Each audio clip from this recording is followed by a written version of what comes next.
As Russia's war on Ukraine nears its one-year mark, Ukraine's power grid was hit hard after a swarm of Iranian-made attack drones were launched by Russia overnight. For more, we're joined on the KCBS RingCentral Newsline by Don Jensen, Director of Russia and Europe at the U.S. Institute of Peace and former diplomat at the American Embassy in Moscow. Good afternoon, Don. Hi, good afternoon. Thank you for having me. You are most welcome. How have these attacks affected the morale of the Ukrainian people? Well, in fact, I would confidently say they have not. They've made them more determined, more anti-Russian, more resistant to those calls for negotiations. So I think in that sense, it has had a counterproductive effect for the Kremlin. However, they are causing damage. Some people are being killed. But they are now becoming routinized. As we've seen throughout the war, one side tries something new. The other side is shocked, in this case, the initial attacks on civilians last fall, and now both sides are kind of adjusting to the situation. The new element here is, of course, as you said, a lot of these are now coming from Iran, but as long as the Ukrainians can keep repairing the grid, and I think there are some degradation, but so far so good, and the West keeps giving them the equipment and generators to do so, I think this is going to go on for a long time. So without any negotiations or capitulation by the Ukrainian side, I would add. So Putin and Russia, it looks like they're targeting the power grid, obviously, to get some sort of upper hand. But you're pointing out it's counterproductive and the damages so far have not been overwhelming for the Ukrainians to put back together? That's right. As long as they have the technical support, I think they can go on repairing for quite a while. After all, Zelensky cannot surrender based on Russian attacks on the civilian population. He can't, he won't, and 90% of the Ukrainians support him, so we're not going to see that. The real action is going on more, in terms of movement in the war, is going on in the east, where the Russians are clearly preparing a massive assault on Ukrainian positions as the civilian grid attacks are going on. And how that plays off in the east in the next couple of weeks will be important to see who prevails eventually in the war. Well, this certainly has not unrolled as Putin had planned. At first, almost a year ago, he just thought he'd roll in and roll up the whole situation in a matter of days or weeks. So do you think he's changing his strategy or what he's thinking? Well, good question. Good question. The strategy has changed several times, and I think I have a lot of Ukrainian friends who expect the Russian army to run away like they did in September, but the Russians are taking the situation into account, despite their very serious early failures. And what you're seeing now is, I hate to say stabilization, let's say a slowing down of the offensive, the freezing in place of both sides, especially in the east. And the Russians are trying to break that by pushing forward and reclaiming some of the land that they have given up. Zelensky, on the other hand, is trying to get better weapons, aircraft. You saw he was in Europe this week, in London, and talking to Macron in Paris. The Ukrainians want more technologically superior equipment to offset the Russian massive edge in manpower. But right now, neither side is moving very much. However, the fighting in the east is very fierce, and just as we watch the civilian targets in Kharkiv and Kyiv and elsewhere go on, that is really where a lot of the war is happening, and it may define the outcome. But for now, neither side is really pushing the other very far away. I would add that keep in mind that Ukraine is heavily dependent on nuclear power. When you talk about bombing civilian infrastructure, these stations in Zaporozhye and elsewhere, they are very, very dangerous, and the International Atomic Energy Commission as well has been upset at what's going on. Those things need to be safeguarded. So when the Russians indiscriminately bomb civilian targets, this is one of the dangers, that they would hit something like the nuclear reactors that are in key places around. Don, thank you so much. We always appreciate the information and insight. Don Jensen, Director of Russia and Europe at the U.S. Institute of Peace and a former diplomat at the American Embassy in Moscow. All right, let's go ahead and bring in our guests in Kyiv. Serhiy Shapovalov is a political analyst at the Ilko Kucherev Democratic Initiatives Foundation. In Messina, Italy, Daniela Herrera, professor of international relations at the University of Catania. And in Washington, D.C., Samuel Green, Director of the Democratic Resilience Program at the Center for European Policy Analysis. A warm welcome to you all, and thanks so much for joining us today on Inside Story. Serhiy, let me start with you today. Russia launched a new wave of missiles across Ukraine in the last several hours. What's the current situation for you right now in Kyiv? The situation is okay. It is not the first wave of Russian missile attacks. They are trying to target our energy infrastructure. So they aim mainly civilian population. They try to turn off the electricity for us. But as you can see, I am with you. I have internet and everything. So Russia fails another time to harm our civilian population. And most of their rockets were intercepted. Our general staff reported that 61 out of 71 cruise missile was shot down this morning. And it is thanks to our air defense and thanks to our partners who provide Ukraine with advanced air defense systems. Maybe it was a nervous Russian reaction to these meetings of Zelensky with EU leaders and British Prime Minister, but we are totally okay. All right, Serhiy, let me turn now to the topic of that trip by President Zelensky. How significant was the trip, and how important was it that President Zelensky was able to meet face-to-face with all these EU leaders at the same time? Well, the main topic of Zelensky meetings with both British Prime Minister and EU leaders was to provide Ukraine with the weapons that Ukraine needs to repel Russian aggression and liberate Ukrainian territories. In particular, it was about F-16 fighter jets, which are complex and expensive weapons. These meetings are an important step in the negotiation process. And without these meetings, a political decision to provide Ukraine with fighter jets cannot be made. Similar negotiations have been going on for a long time regarding other weapon systems.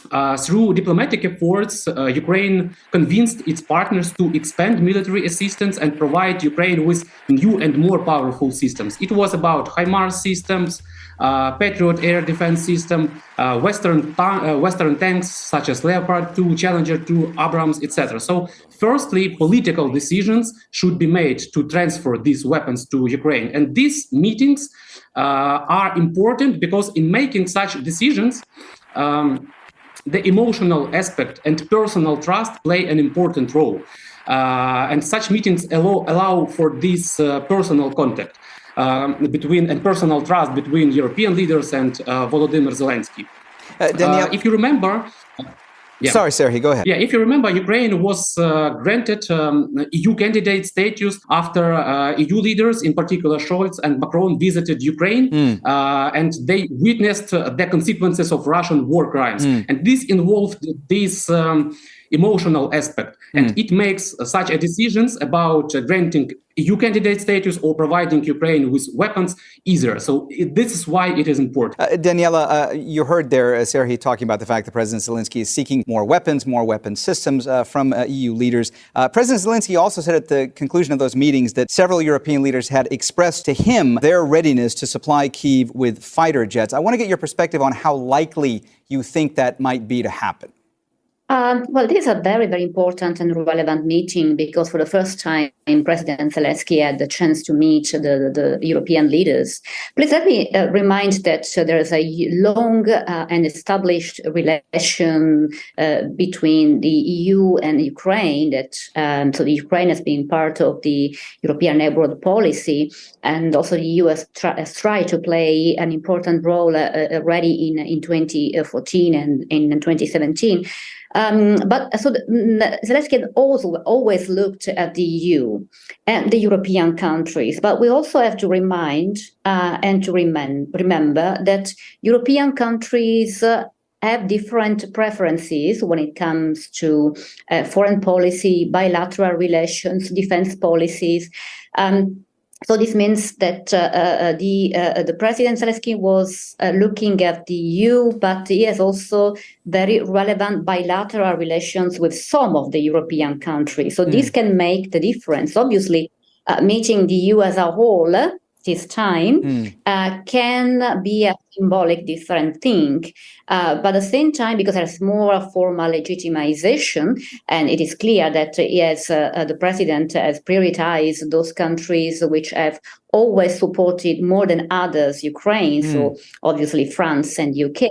But at the same time, we have to remember that different preferences and intergovernmental priorities may play a significant role in it. And Daniela, just to go back for a moment to the issue of the fighter jets, because President Zelensky did say that, private conversations he had with these leaders at least led him to believe that they might be willing to send military aircraft or fighter jets to Ukraine going forward. From your vantage point, do you think that is something that is more likely to be considered now by EU leaders than it was in the past? Well, it's hard to say, hard to predict, because it's strictly connected to what I've just said, that, different priorities European countries may have. In principle, as I was saying before, this is more than a symbolic meeting. So Zelensky could expect more support, more military support. But I have just heard this morning that at the end of the meeting, some political leaders were a little bit cautious, like President Macron was a bit more cautious than yesterday, for example. So we can say that in principle, it may be likely to happen more than in the past, because this meeting can make a difference. But at the same time, we always have to remember that the intergovernmental dimension is a strong constraint for European countries. So it's very hard to predict. Sam, Russia has said that if countries were to send fighter jets to Ukraine, that would have ramifications for the whole world. This is rhetoric that we've heard in the past from President Putin and members of his administration. But in this scenario, if that were to actually happen, if countries were to consider sending jets or were to actually send jets going forward, what would it mean when it comes to Russia, and what would Russia be prepared to do? Well, look, the only person who really knows the answer to that question is Vladimir Putin, and his incentive, of course, is to keep us guessing and to make us think, right, that we should be, in fact, deterring ourselves from supporting Ukraine.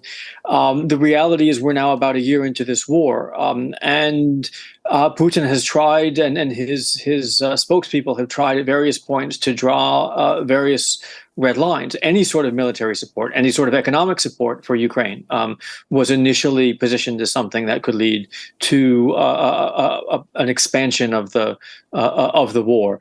Any provision of military support in terms of anti-aircraft systems, then in terms of artillery systems, and then in terms of tanks. And what we've seen is that at each stage, Russia really has not followed through with some of these threats. And we have seen, again, a Ukrainian military that is capable and resilient, a Ukrainian state and a Ukrainian society that are capable and resilient, as well as a growing recognition in Western capitals that this is not a war that we can afford to allow Russia to win. It will create a world in which we don't really want to live. And so while I think Daniela is right that there are differences of opinion about exactly how to achieve that victory for Ukraine, I think we're seeing an increasing sense of confidence from Western leaders that they can and should continue to support Ukraine in ways that will allow them to manage those risks.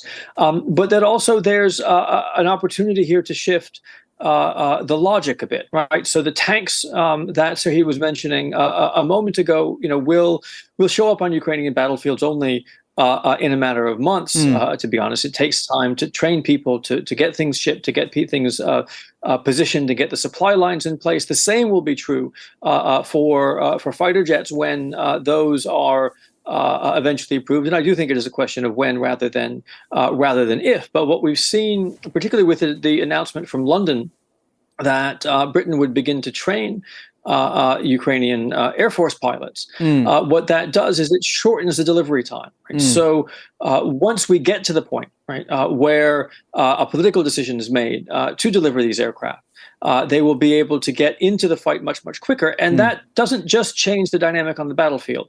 That changes the calculations, obviously, for Zelensky. It means that he can afford to keep taking the fight to Russia. But it changes the calculation for Russia as well. Putin has been hoping throughout this that he will eventually reach a point, that we will eventually reach a point at which Western capitals are no longer willing to provide support for Ukraine. And what these meetings and these commitments continue to show him is that that point will not come until such time as Russia has lost this war. Sam, let me pick up on a point you were making and ask you something about it. You were talking about the logistics of all this. You were talking about supply lines. There are a lot of analysts that believe that Russia is on the verge of launching a new large-scale offensive in Ukraine, perhaps in the next few weeks. But one of the complicating factors here is the fact that when the ground begins to thaw, mud is going to be an obstacle. So are Russian troops actually in a position to advance at this stage? It's very hard to know, right?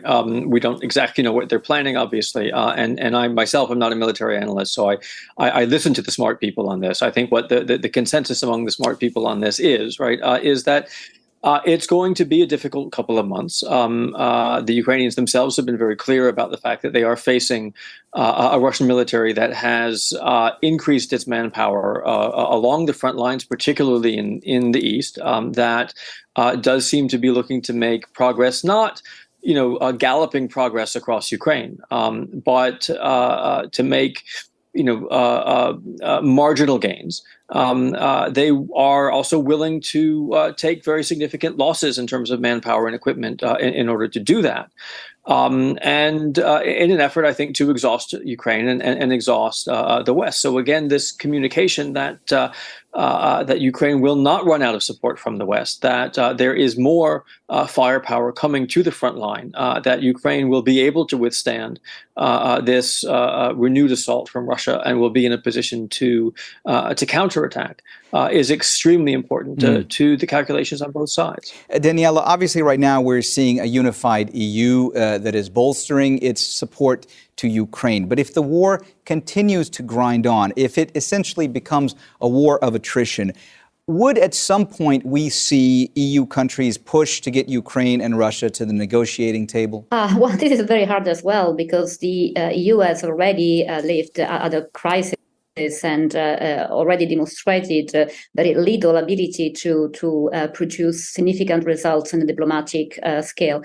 For sure, what it was told during the meeting is that the fight for Ukraine is also a fight for the so-called EU values, so democracy, freedom, civilization, and so on. And this is what had been said today until today, and it was basically a symbolic support. What will happen in the future? Let me remind what happened in 2017 and 2018 with the Minsk agreement, where the EU was expected to play a major role, and in the end it was very, very difficult, and then the situation remained a little bit unbalanced for a little while, and then prolonged until today.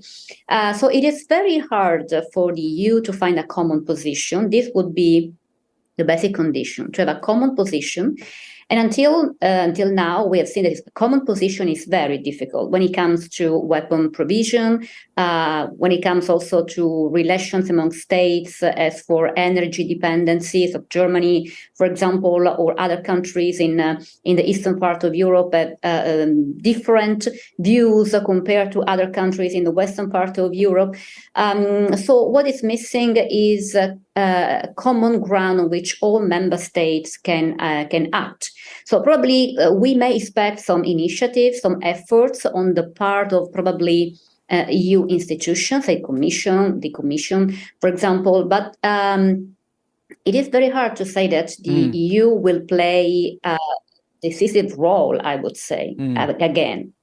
Serhii, if things get to a point, I know we're not at that stage right now, but if things were to get to a point where the EU or the US or the EU and the US were to try to apply pressure on President Zelensky to get him to the negotiating table with Russia, when it comes to potential negotiations with Russia, where does public opinion in Ukraine stand on this? In December, a month ago, the organization that I represent, Democratic Initiatives Foundation, we conducted a nationwide survey that showed that 62% of Ukrainians do not accept any compromises with the occupiers. Another 18% of Ukrainians believe that some compromises can be made, but not all compromises. This means that it is possible to negotiate on humanitarian issues such as return of prisoners of war, but not political compromises or territorial concessions. And only about 8% of Ukrainians are ready to make wide compromises, including political ones.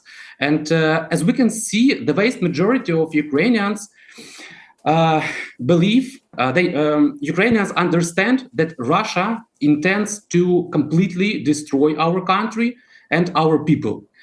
The war crimes that they commit every day, shelling peaceful cities and killing civilians, executing people in the occupied territories, these acts can be clearly called genocide. Therefore, there is no room for compromise. Ukrainians want to be free people, and Russia wants to kill us. We have nothing to negotiate about. We will continue the fight for our freedom and liberate our territory from the occupiers. We have both determination and the resources to do so. And about the behavior of our partners, I don't believe that they will start pushing Ukraine for compromises. I think that Macron and German leaders who previously, in the previous years, maybe they believed that Putin is negotiable. But now they see that Putin is non-negotiable. And he continues this war, and there is no way other than to strengthen Ukraine and force Putin to stop this war. Maybe those negotiations about tanks and public statements about tanks were such kind of signal or sign for Putin. I'll try to explain my thoughts. For example, Americans and European leaders say that we may provide Ukraine with tanks. And such a public statement is a sign for Putin that either you are stopping this war now, or we provide Ukraine with everything needed to just expel you from the territory of Ukraine. You will be defeated in military terms. Putin didn't accept this sign, and it means that he is non-negotiable. He doesn't perceive such not direct communication, but communication with such public statements. Serhiy, I'm sorry. That is why the decision was made to give us tanks. Sure, Serhiy, I'm sorry to interrupt you, but we are starting to run out of time. I just want to ask a few more questions to Sam and Daniela. Sam, last month President Putin replaced his top commander in Ukraine yet again. That's the third time that's happened in less than a year. Will the appointment of Valery Gerasimov make a difference, or is there any indication that it could make a difference? I don't think it is. I mean, I think what we've seen since then has been a doubling down on the strategy that Serhiy was talking about right from the very beginning of this conversation, right? And that we've seen since September, October of last year, when Russia started these waves of bombardments on Ukrainian civilians and civilian infrastructure designed to exhaust the country. It has failed to do that. They have brought to fruition the plan for a partial mobilization, at least, that will put some more manpower, and they will test the front line. But at the end of the day, moving generals around and changing the chain of command does not give Russia new technology. It does not give Russia new armaments. It doesn't really change the situation on the battlefield. It doesn't give Russia a new military with which to fight, or fundamentally a new strategy. The reality is that Russia has picked a war, picked a fight that it can't really win. And the initiative does really remain on the Western side, and there's nothing that Putin really can do about that. Daniela, in the past, in video streamed addresses to EU meetings and to EU leaders, President Zelensky has been critical at times of some of the European countries that he believed weren't doing enough to help Ukraine. Was his tone in his address during this tour different? Was it more diplomatic? Was he trying to show his appreciation more this time around? Yeah, that was completely different. I mean, the tone was more diplomatic, but at the same time, I would say was more strategic.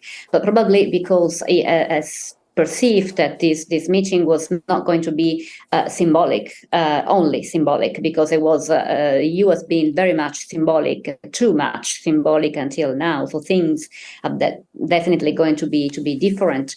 It is true that there were some countries, some European countries, EU members that in the past have demonstrated to be not so much supportive as the others in respect to Ukraine.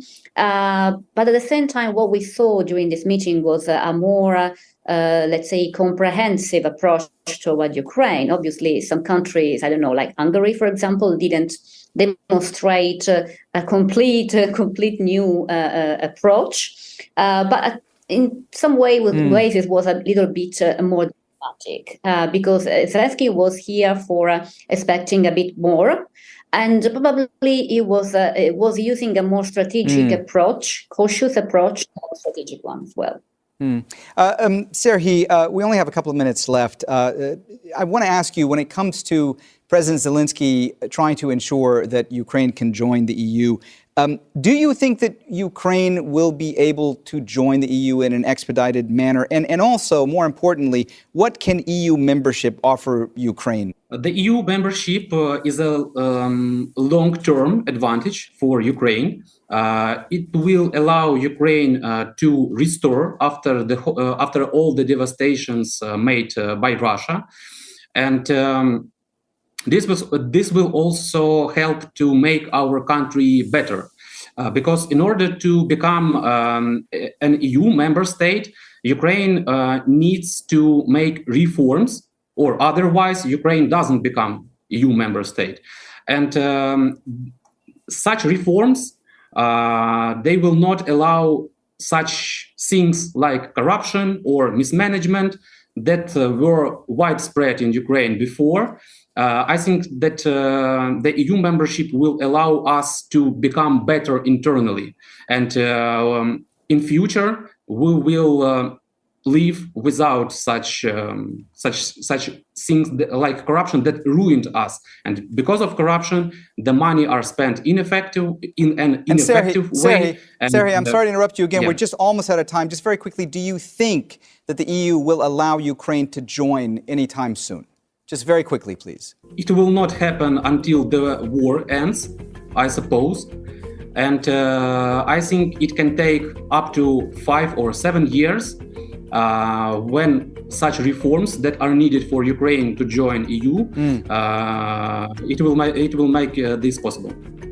All right, we have run out of time, so we're going to have to leave the conversation there. Thanks so much to all of our guests, Serhiy Shapovalov, Daniela Herrera, and Samuel Green. This episode was produced by Mohammed Al-Aishi, Osama Al-Louni, Abla Kla, and Jimmy Gerahun. Studio sound was by Hasib Hashmi. The program was edited by Vanish Velilath, Linda Wynn, and Joe DeFrias. Be sure to subscribe to the Inside Story podcast to catch every episode. Thank you for listening. Tune in on Monday for our next episode.